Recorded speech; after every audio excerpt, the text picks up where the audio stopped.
Assalamualaikum warahmatullahi wabarakatuh. Kepada yang terhormat Bapak Ibu penguji uji kinerja pada PPG dalam jabatan periode 1 tahun 2026. Perkenalkan, nama saya Muhammad Imron Soleh, mahasiswa PPG Mapal Al-Quran Hadis batch 4 tahun 2025 di LPTK Universitas Wahid Hasim Semarang dengan NIM 254060612336. Pada hari ini, Senin 19 Januari 2026, saya akan melaksanakan praktek pembelajaran dalam rangka penilaian uji kinerja di Madrasah Ibtidaiyah Al-Hadi kelas 3. Materi belajar surah An-Nasr. Terima kasih, selamat menyaksikan. Wassalamualaikum warahmatullahi wabarakatuh. Memasuki kelas, Bapak akan periksa dulu kebersihan dan kerapihan kalian, mulai dari kuku tangan. Bapak akan periksa.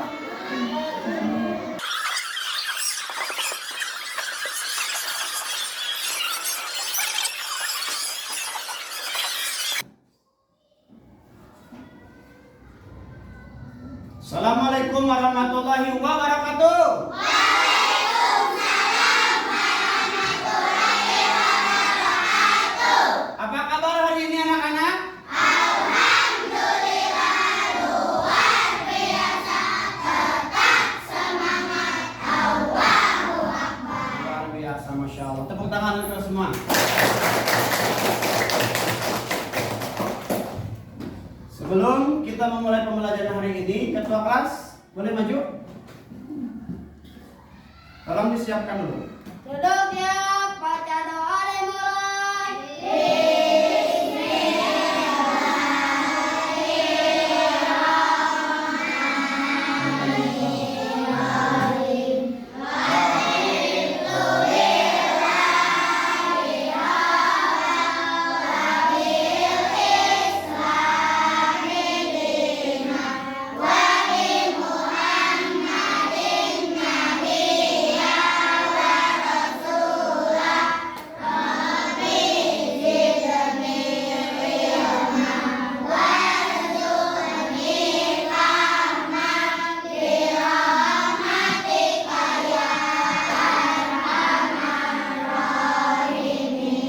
Berikan salam. Assalamualaikum warahmatullahi wabarakatuh.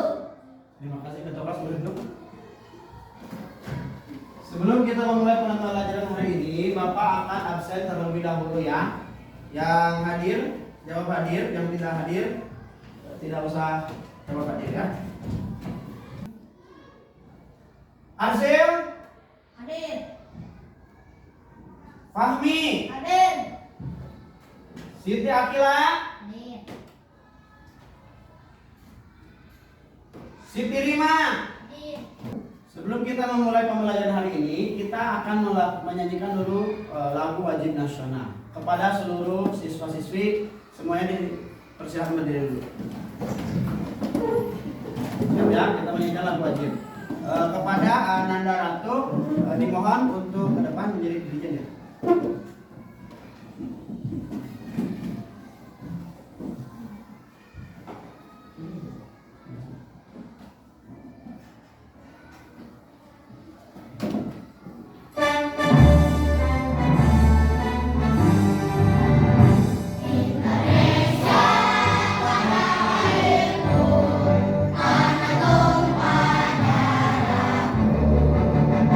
Di sanalah aku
Silakan duduk lagi semuanya.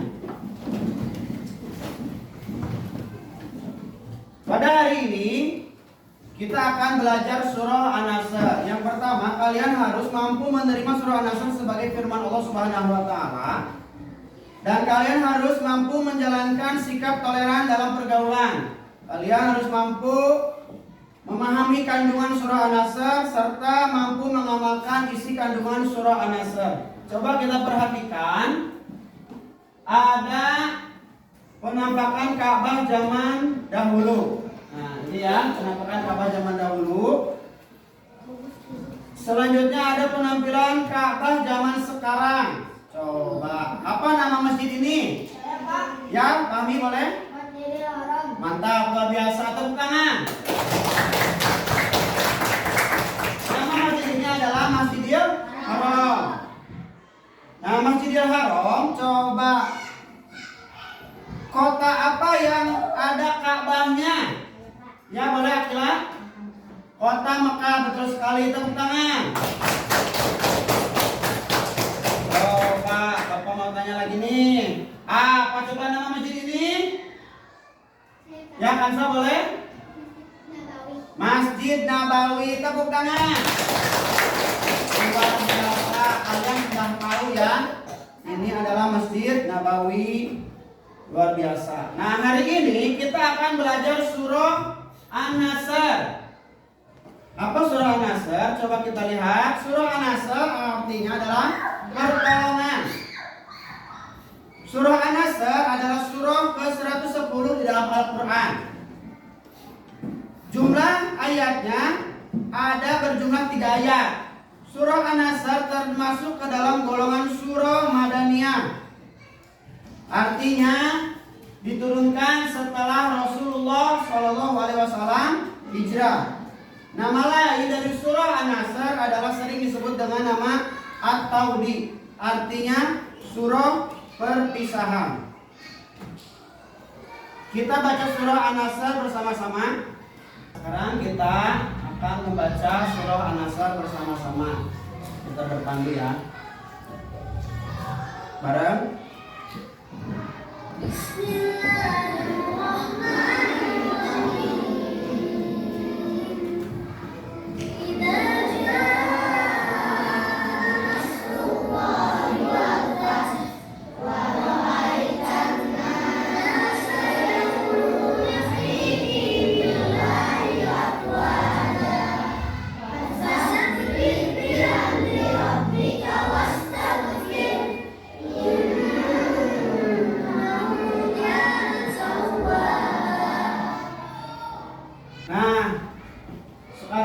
Memasuki ke asbabun nuzul atau sebab turunnya surah.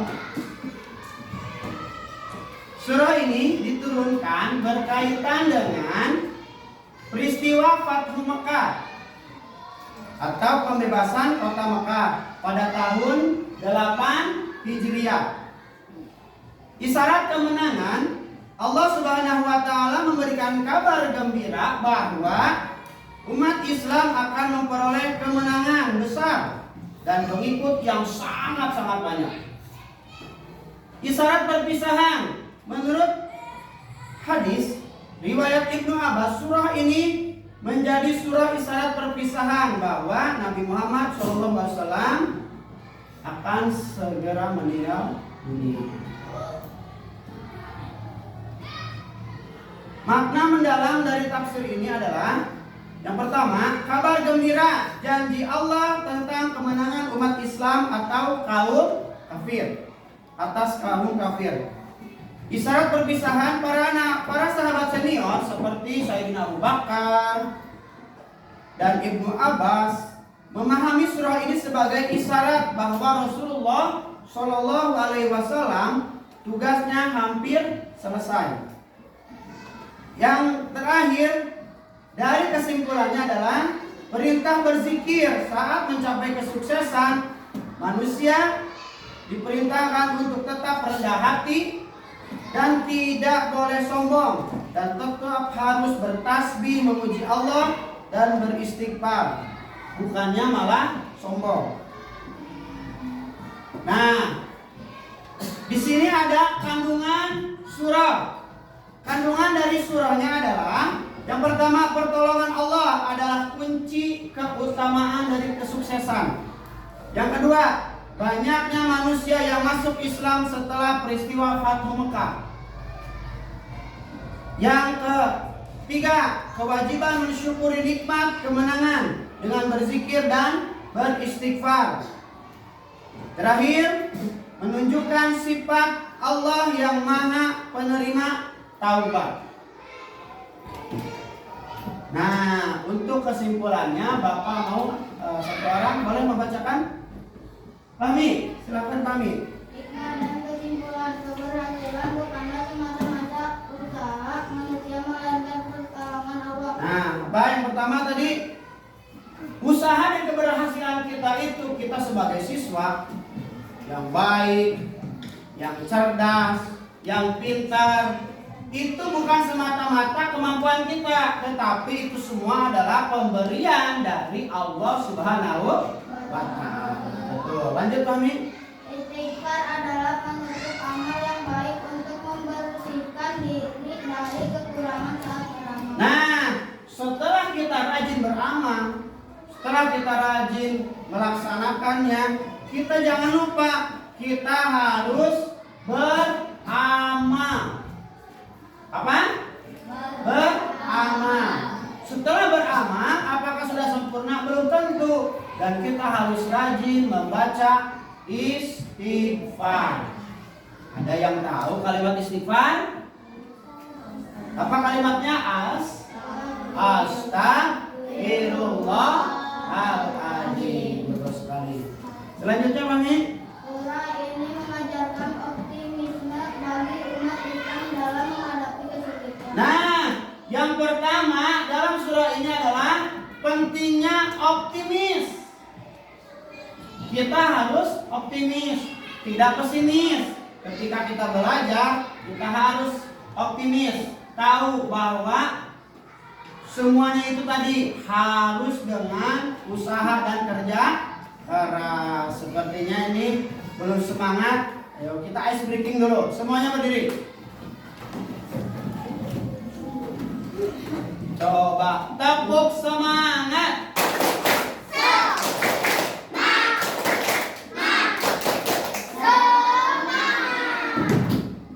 Tepuk Pancasila.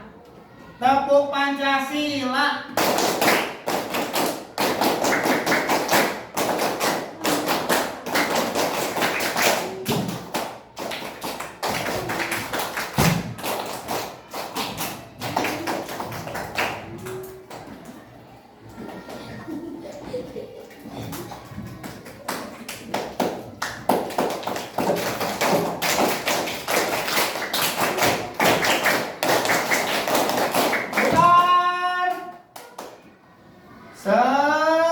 Mana suaranya? Luar biasa. Boleh duduk lagi. Nah, kesimpulannya dari kesimpulan ini adalah tadi keberhasilan adalah semata-mata dari Allah Subhanahu wa Ta'ala. Dan semuanya itu adalah hak dari Allah. Kita sebagai manusia hanya wajib menjalankan ikhtiar. Nah, sebelum Bapak tutup, kita akan melihat dulu video. Nah, dari peristiwa Fathu Mekah ini, kita akan menyaksikan sebuah tayangan atau cuplikan video yang berasal dari sumber YouTube, yaitu dari kisah Kabi, kisah teladan para nabi.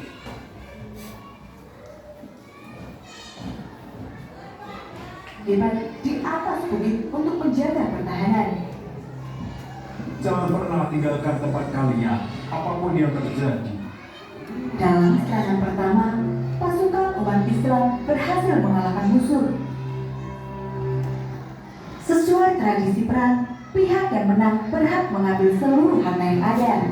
Karena itulah pasukan pemanah Rasulullah turun dari bukit. Nah, setiap dalam peperangan itu ada yang disebut dengan harta ghanimah atau harta rampasan perang. Nah, para pemanah itu dari atas bukit mereka turun ke bawah untuk mengambil harta ghanimah. Kita lanjutkan. Kita menang. Mari kita ambil harta yang berharga. Hampir semua pemanah meninggalkan pos penjagaan. Kelengahan ini dimanfaatkan oleh Khalid bin Walid, salah satu panglima perang Quraisy.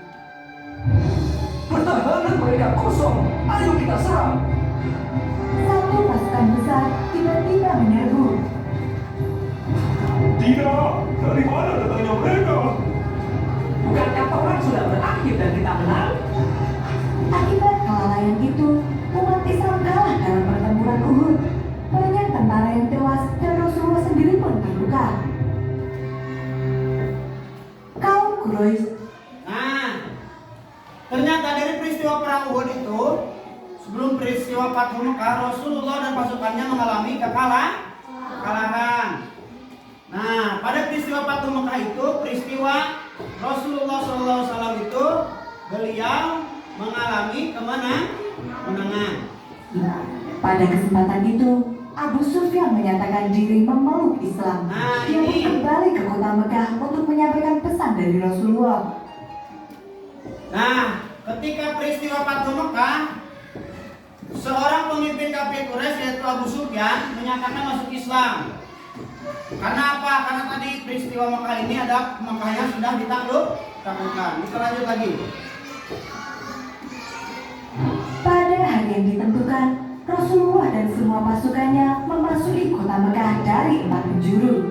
Para sahabat mengangkat senjata mereka dan bersemangat ingin merebut kembali kota Mekah. Namun, Rasulullah menegaskan bahwa Hari ini adalah hari kasih sayang.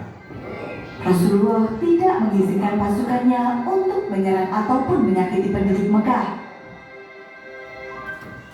Dengan suara lantang, para sahabat berkata, Barang siapa yang masuk ke Abu Sufyan, dia akan awan. Siapa saja yang masuk ke rumahnya sendiri dan menutup pintunya, serta yang masuk ke Masjidil Haram, maka dia akan aman. banyak orang yang kemudian menyatakan diri memeluk Islam, dan bagi mereka yang tetap pada agamanya memilih untuk masuk ke rumah masing-masing. Rasulullah membersihkan 360 berhala di luar dan di dalam Ka'bah. Kemudian membersihkan gambar-gambar yang ada di dinding Ka'bah. Sesungguhnya kami memberikan kepadamu kemenangan yang nyata. Setelah itu, seluruh umat muslim melakukan sholat 2 rakaat di depan Ka'bah.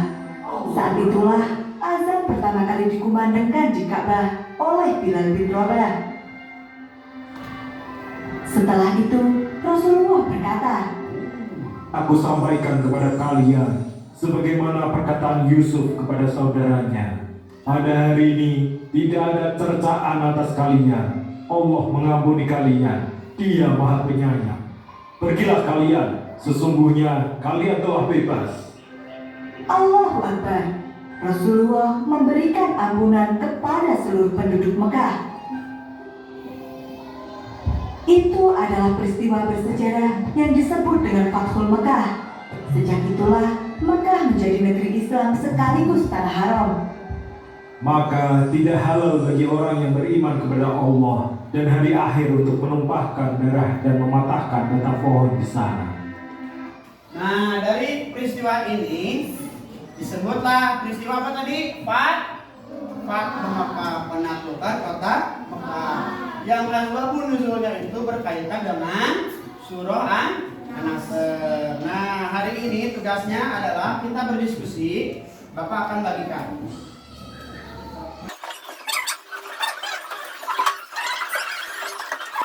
Diskusikan.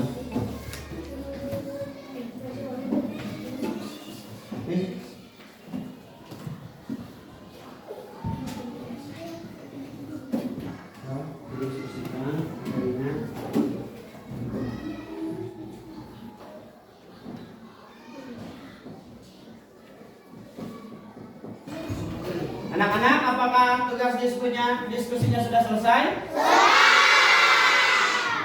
Bapak akan mengambilnya kembali.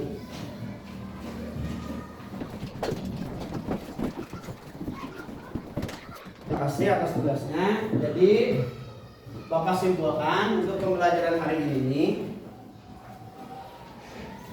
Dari peristiwa Fathu Makkah ini kita belajar bahwa yang pertama, ketika kita mendapatkan nikmat, kita harus bersyukur dengan bertasbih, memuji Allah. Dan ketika kita mendapatkan suatu musibah, kita harus mengucapkan istighfar.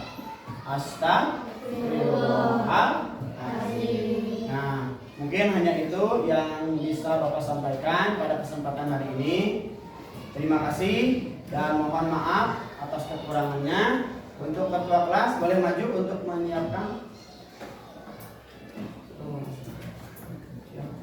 Duduk ya, baca doa dimulai.